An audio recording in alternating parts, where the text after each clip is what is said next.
Jadi ketika dia udah masuk, kita deteksi di mana dia masuk ke sistem, terus kita kill dia prosesnya. Jadi kita kick dia, kita tendang keluar dari sistem supaya sistem kita jadi aman, jadi netral kembali. Setelah itu baru masuk ke tahapan akhir yang kita sebut dengan korektif. Jadi koreksi itu artinya kita pantau mana bagian-bagian tertentu yang ternyata bisa ditembus oleh hacker sehingga dia bisa masuk ke sistem. Berarti kan ada celahnya toh. Ada yang kita sebut dengan vulnerability, celah, kerentanan. Jadi tidak mungkin terjadi cyber attack kalau tidak ada kerentanan. Pasti ada kerentanan di sana sehingga si hacker bisa masuk. Jadi tidak ada sejarahnya sistem sudah bagus, sudah aman, hacker masuk. Berarti ada celahnya di situ. Jadi apa yang dimaksud celah-celah itu mungkin bisa jadi ada implementasi code yang tidak bagus, yang kurang bagus ya. Implementasi code-nya enggak begitu secure lah ya, validasinya, sanitasinya. Atau mungkin ada bagian-bagian tertentu yang ada di sistem yang punya kemungkinan untuk bisa dieksploitasi lah istilahnya. Makanya kadang teman-teman yang mendalami programming itu harus mulai belajar itu secure coding. Ini masalah security ini selalu kita abaikan, simpan di belakang, di akhir terus, bikin dulu. Yang penting jalan, yang penting bisa dipakai, yang penting bisa diakses user. Ternyata itu barang masih ada celahnya. Jadi tidak bisa, security itu harus security to the left. Jadi aplikasi bahkan dia masih di dalam perancangan, kita sudah harus implementasi security di sana. Mulai dari dia dirancang, mulai dari dia dibangun, di testing, di validasi, itu udah ada proses security di sana. Sehingga ketika dia naik di production, ini barangnya sudah betul-betul mature, udah betul-betul secure, dan pentest itu mungkin hanya bagian pelengkap saja untuk memastikan ini sistem betul-betul layak untuk digunakan.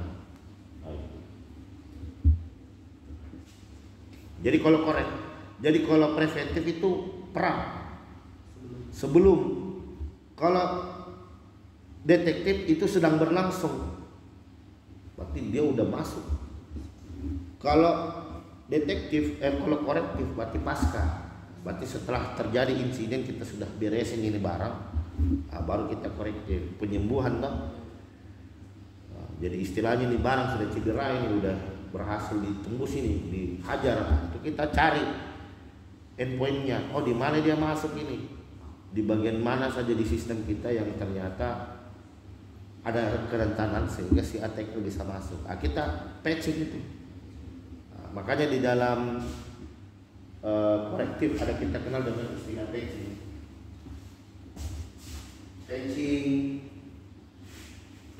update, update dan lain-lain.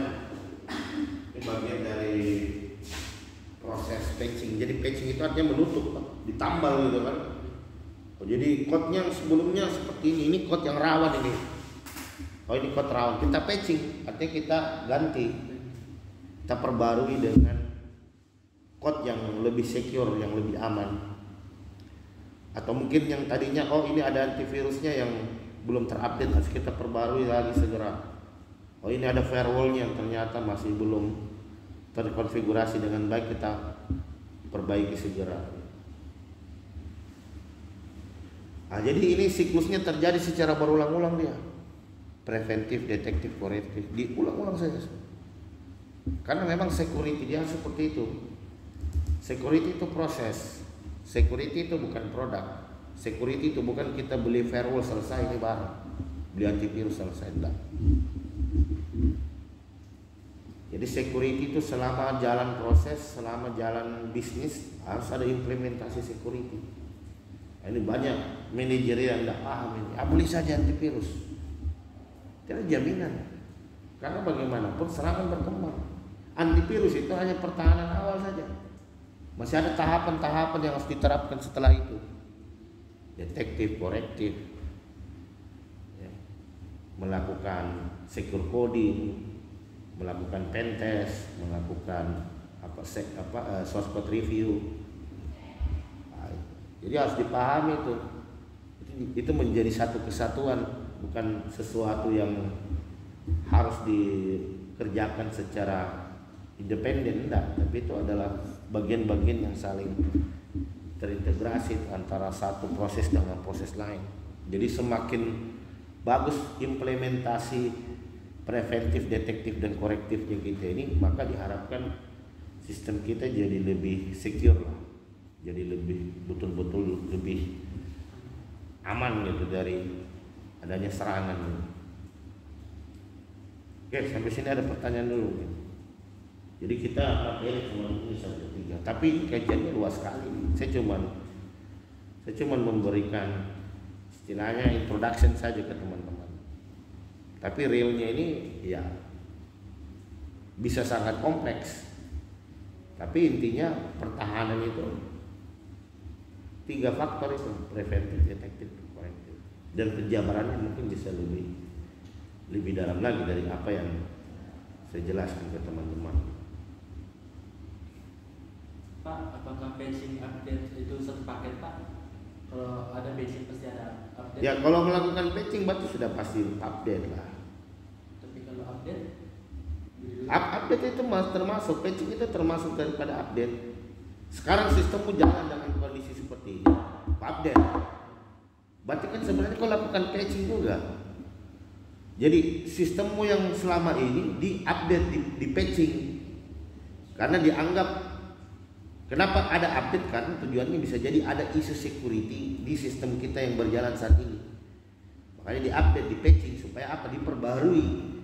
Bisa jadi ada kerentanan yang ada di versi yang sebelumnya sekarang udah diperbarui. Jadi udah bisa betul-betul diminimalisir itu barang. Jadi patching itu bagian dari update. Tapi update ini kalau kita bicara update kan bicara memperbaharui kan. Berarti termasuk di dalamnya itu melakukan patching. Jadi tapi ini sering terjadi, wah jangan media update itu barang nanti jadi berat. Nah, salah itu. Dan itu mengakar di masyarakat itu, jangan mikro update dulu nanti itu pemikiran salah, itu sudah salah, sesat lagi. Justru yang benar sistem itu harus sering-sering diperbarui. Kenapa tidak mau update? Kalau pakai bajakan mungkin, nah gitu ya. Jadi biasakanlah menggunakan yang original. Kalau tidak bisa beli Windows pakai itu, aman itu barang. Karena kita kadang memaksakan diri, tidak bisa beli pakai bajakan. Kita tidak tahu yang bajakan ini ternyata sudah di custom, betul tidak?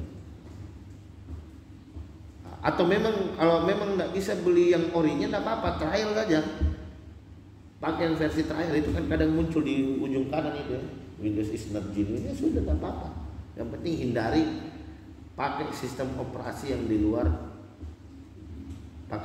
hindari menggunakan sistem operasi yang yang di luar vendor lah istilahnya, yang di luar. Misalkan kalau Windows kan langsung ambil dari sumber aslinya di rumah airnya, di mana ini barang. Oh kalau Windows kan pasti Microsoft. Hanya ada yang pakai Windows tapi bukan dari Microsoft. Ini mungkin barang sudah barang tangan ketiga, tangan keempat yang sudah di custom istilahnya. Itu kan bisa. Saya download image-nya Microsoft, saya custom. Nggak tahu, mungkin saya masukkan sembarang di dalam, baru saya update lagi. Saya upload lagi di internet. Orang download ternyata dia install malware yang sudah saya selipkan di dalam. Makanya selalu menggunakan sumber yang terpercaya. Download Windows langsung dari versinya, langsung dari vendornya langsung. Oke, paham? Ya saya tidak banyak, saya cuman itu saja. Preventif, detektif, dan korektif. Ada yang lain selain Yadu ini ada bertanya? Silakan. Kalau tidak ada saya bisa tutup. Terima kasih banyak, dan temanmu yang tidak hadir nanti suruh nonton rekaman sana. Terima kasih. Assalamualaikum warahmatullahi wabarakatuh.